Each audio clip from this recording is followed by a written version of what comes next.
पशुपालक मित्रांनो नमस्कार. मी अरविंद पाटील. पशुपालक मित्रांनो, गेली जवळजवळ 1996 पासून ते 2026 पर्यंत मी हा डेअरी व्यवसाय म्हणजेच 30 वर्ष झालं मी डेअरी व्यवसाय करतो. हा डेअरी व्यवसाय सुरू केल्यापासून ते आत्तापर्यंतचे बघितलं तर या 30 वर्षाच्या माझ्या प्रवासामध्ये मला खूप काही असे चढ उतार बघायला मिळाले.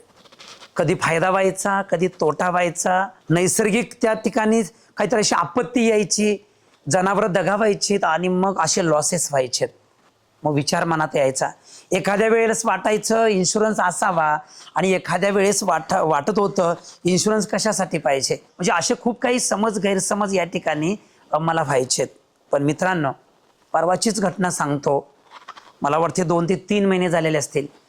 3-4 महिन्याच्या दरम्यान बसलेल्या ठिकाणी एक म्हशीला अटॅक आला आणि तिचा नैसर्गिक मृत्यू झाला. त्या म्हशीची कमीत कमी किंमत सांगायला झालं तर 1.5 ते 2.25 लाख रुपये होते आणि मला आणायसाठी हरियाणातनं 14-15 हजार रुपये खर्च होता. तिथं ती जाग्यावरती गेली. माझा जवळजवळ 2.25 लाखाचा तोटा झाला. हे सोडा, माझ्या गोट्यामध्ये ह्या उष्णतेमुळे सुद्धा जनावराचा मृत्यू झाला. धाप लागणे किंवा डायरेक्ट अटॅक सुद्धा आला. गायीमध्ये सुद्धा तसंच झालं. आणि मला वाटलं की बाबा दर वर्षाला कमीत कमी आपल्या गोठ्यामध्ये जर अशा पद्धतीनं जर जनावरं जर दगावत गेली तर निश्चितपणानं या ठिकाणी आम्ही गोठ्यामध्ये लॉस जाऊ. आणि मग निर्णय घेतला, माझ्या गोठ्यामध्ये मला इन्शुरन्स उतरावा लागतो. ह्या जनावरांना एक असं संरक्षणाचं जर कवच दिलं तर निश्चितपणानं या ठिकाणी माझा तोटा होणार नाही. मित्रांनो, ज्यावेळेला आपण जनावरं खरेदी करतो, बाहेरच्या राज्यामधून जनावरं आणतो, त्याचबरोबर गोठ्याला एवढा प्रचंड पैसा लावतो, म्हणजे जणू काय आम्ही एक कंपनीच उभी केलेली आहे आणि त्या कंपनीमध्ये लाखो रुपयाचा आम्ही पैशाचा चुराडा करतो. म्हणजेच काय, समजून घ्या, एक 10 जनावराचा जर गोठा करायचा असेल तर 1.5-2 लाखाला जर जनावर खरेदी केलं तर जवळजवळ 17-17.5 लाख रुपये 10 म्हशीचे लागतात.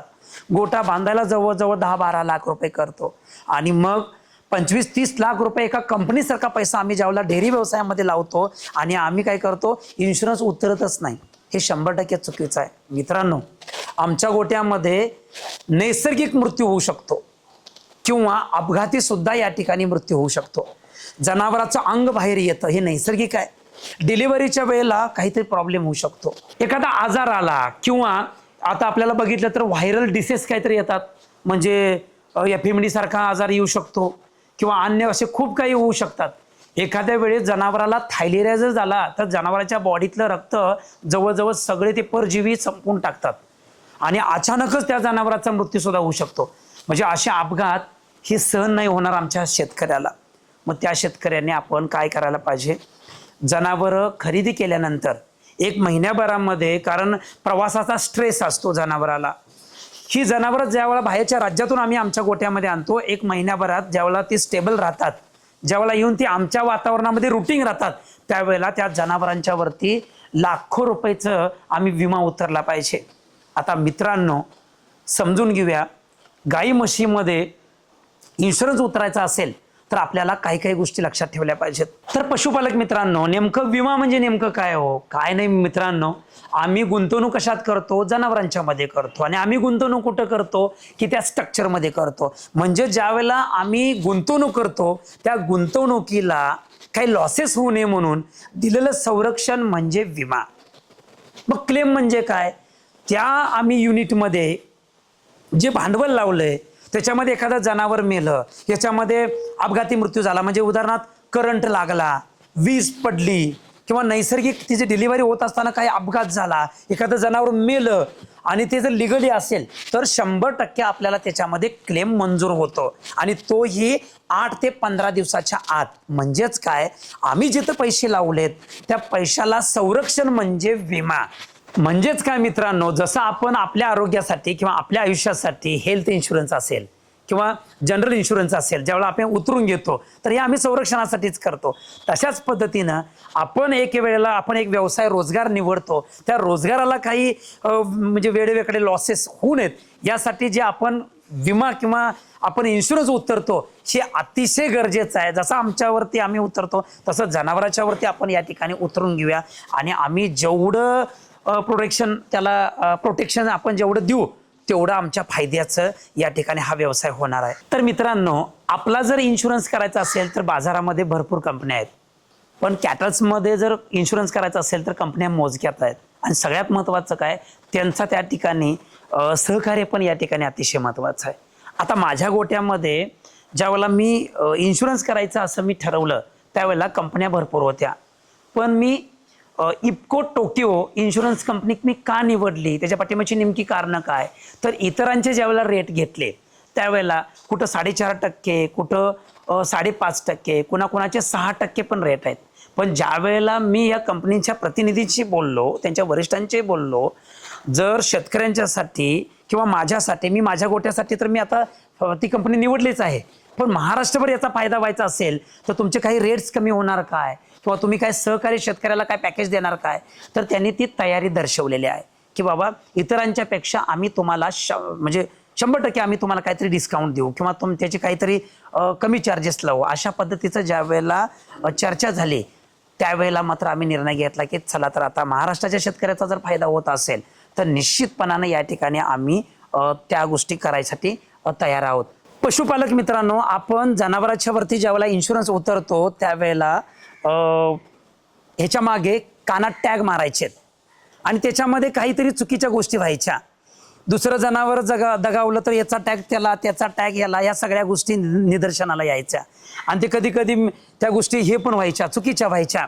पण आता आपल्या जनावराला या ठिकाणी RFID अशा पद्धतीचं आपल्याला काय करायचं, एक लहान चिप मिळते. याचा सगळ्यात महत्त्वाचा फायदा काय की एक तर कानात टॅग नाही, आणि हा ज्यावेळेला आम्ही टॅग RFID हा टॅग आपण काय करतो किंवा ही जी चिप आहे ही बॉडीमध्ये सोडतो. थोडक्यात सांगायचं झालं तर ही चिप केवढी असते, एका तांदळाच्या दाणा एवढी असते आणि तिचे काही साईड इफेक्ट्स होत नाहीत. हे मांसामध्ये 2 वर्ष, 3 वर्ष, 4 वर्ष किंवा तुमचा लोन प्रोसेस संपूपर्यंत 5 वर्ष सुद्धा या ठिकाणी आपल्याला ही राहू शकते. आणि सगळ्यात महत्त्वाचं, ही ज्या वेळेला मांसामध्ये किंवा सपकट या ठिकाणी ज्यावेळेला आम्ही ही चिप सोडणार आहे त्यावेळेला ह्या स्कॅनरनं ती स्कॅन होते. याचाच अर्थ असा आहे या ठिकाणी शेतकरी पण कंपनीला फसू शकत नाही आणि कंपनी 100% यामध्ये फसू शकत नाही. ही सेफ्टी आपण या ठिकाणी जपायची आहे. ज्या वेळेला याच्या अगोदर आपण इन्शुरन्स उतरत होतो त्यावेळेला प्रत्येक कंपनीकडं कागदोपत्री हा व्यवहार किंवा कागदोपत्री याचा डेटा आपण भरला जायचा. पण आता काय झालंय, पेपरलेस या ठिकाणी झाल्यामुळं आता या कंपनीची ॲप आलेली आहे. याच्यामध्ये आपल्याला काय काय लागणार की म्हशीचं वय लागणार, ती कितव्या वेताचे आहे, दूध किती आहे आणि मालकाचं आधार कार्ड पण लागणार. आणि हे ऑनलाईन प्रोसेस असल्यामुळं या ठिकाणी हे टोटल म्हणजे पेपरलेस आहे. त्यामुळे सगळ्यात महत्त्वाचं काय, त्या जनावराची तब्येत पण या ठिकाणी लाईव्हच आपल्याला या ठिकाणी ती माहिती किंवा फोटो भरावे लागणार आहे. त्याचबरोबर ज्या जनावरांचा आपण इन्शुरन्स उतरणार आहे ते जनावर धडधाकड असावं, तब्येतीनं स्ट्रॉंग असावं, हेल्दी असावं, निरोगी असावं. म्हणजे उदाहरणार्थ खराब झालेलं किंवा ते काही दिवसानंतर मरणारं अशा पद्धतीचं या ठिकाणी अजिबात निर्णय घेऊ नका आणि त्याला इन्शुरन्स उतरू नका. ज्या वेळेला ती चिप जनावराच्या मानेमध्ये मांसामध्ये सोडली त्यानंतर ज्यावेळेला आपण स्कॅन करतो त्यावेळेला हे स्कॅन झाले का नाही ते पण कळतं या ठिकाणी. यानंतर आता ही 2 नंबरची म्हैस आहे, हिला आता आपण ती जी चिप आहे ती मांसामध्ये सोडलेली आहे आणि ती हेल्दी आहे किंवा नाही त्याचे फोटोसुद्धा या ठिकाणी प्रतिनिधी घेत आहेत. सगळ्यात महत्त्वाचं हिचा टॅग नंबर सांगायचं झालं तर BDF 04 आहे. तर अशा पद्धतीने ही प्रोसेस आहे आणि हे स्कॅन म्हणजे व्यवस्थित टॅगिंग झाले किंवा नाही हे सुद्धा बघता येतं. या ठिकाणी अशा पद्धतीचं रेकॉर्ड येतं किंवा डेटा येतो. आता टॅग नंबर 06 ह्या म्हशीला आपल्याला टॅग करायचा आहे. चिप सोडलेली आहे आणि चिप सोडल्यानंतर आता स्कॅनर मशीननं स्कॅन करायचं आहे की ती व्यवस्थित ॲक्टिव्ह झालेली किंवा आहे किंवा नाही हे सुद्धा आपण या ठिकाणी बघू शकतो. त्याचबरोबर हिचा फोटो म्हणजे पुढून मागून ती हेल्दी आहे किंवा नाही, कारण आजारी पडलेल्या जनावरांचा विमा 100% शेतकऱ्यांना करू नये, एकामेकाची फसवणूक करू नये. हे कशासाठी करायचं आहे, आपल्या नशिबात ज्या गोष्टी आहेत त्या जर चुकीच्या पद्धतीनं काही झाल्या तर आपल्याला त्याचा तोटा मोठा होईल, तर ते होऊ नये यासाठी आपण या ठिकाणी हे इन्शुरन्सचं काम या ठिकाणी असं प्रामाणिकपणे करायचं आहे.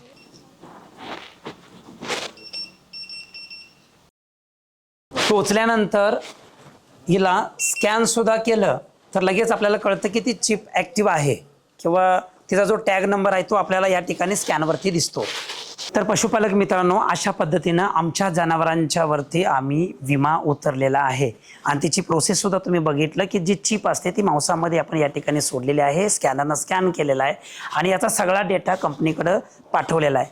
तर काय होतं, वरच्या कंपनीकडं वरच्या लेवलला गेल्यानंतर त्याच्यामध्ये जनावरांची बॉडी कंडिशन वगैरे सगळी चेक केली जाते आणि वरून अप्रुव्हल ते पाठवतात आणि त्यानंतर आमचा विमा म्हणजे विमा जी पॉलिसी आहे ती 100% या ठिकाणी पूर्ण होते.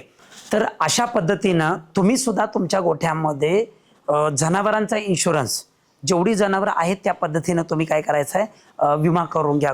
कुठल्याही प्रकारची हायगाई करू नका, कारण का आपण एवढं मोठं भांडवल घातलेलं आहे, लावलेलं आहे, तर याच्यामध्ये काही रिस्क अजिबात तुम्ही घेऊ नका. काही जरी दगापटका झाला तर त्याची भरपाई म्हणून आपण इन्शुरन्स कंपनीकडनं आपल्याला ती मिळते.